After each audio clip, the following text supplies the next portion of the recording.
Hello বন্ধুরা, আজকে আমাদের জঙ্গলে যে একখানা গাছ থাকে, আমরা যখন জঙ্গল ঘুরতে যাই সেই গাছটা গায়ে লেগে গেলেই খুব জ্বালা পোড়া এবং কিটকিট করে। আমরা একে বিছুটি গাছ বলি। আমাদের জঙ্গলে 3 ধরনের বিছুটি গাছ দেখতে পাওয়া যায়। এক হচ্ছে গাছ বিছুটি, 2 লতা বিছুটি, 3 কালো বিছুটি। তো সচরাচর যেমন দেখা মিলে এই যে বিছুটি গাছটা, এটাকে আমরা গাছ বিছুটি বলি।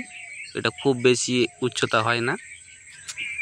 আর যেটা লতা বিছুটি গাছ, সেটা লতার মতন গাছে উঠে যায়। কালো বিছুটি সচরাচর দেখতে পাওয়া যায় না, আর যদি দেখা যায় তো অবশ্যই আমি ভিডিও করে আপনাদেরকে দেখানোর চেষ্টা করব।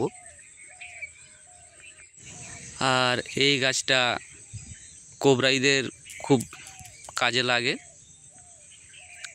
আর যখন লতা বিছাটিটা গাছটা যখন ভিডিও করব, তখন অবশ্যই তার গুণাগুণ নিয়ে কথা বলবো। অন্য বছরের তুলনায় এবছর বিছুটি গাছ কিন্তু খুব একটা চোখে পড়ছে না। এটাই চোখে পড়লো, তাই এইটা ভিডিও করে দেখালাম। এর থেকে অনেক বেশি বড় বিছুটি গাছ হয়। এটা সামান্য ছোট গাছ, কিন্তু এটার বয়স হয়ে গেছে, তার জন্য গাছে ফল ধরে গেছে। আর বিছুটি গাছের ফল ঠিক এই ধরনের হয়।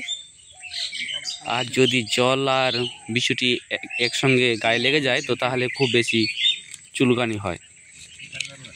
আজকে এই পর্যন্ত। Thank you.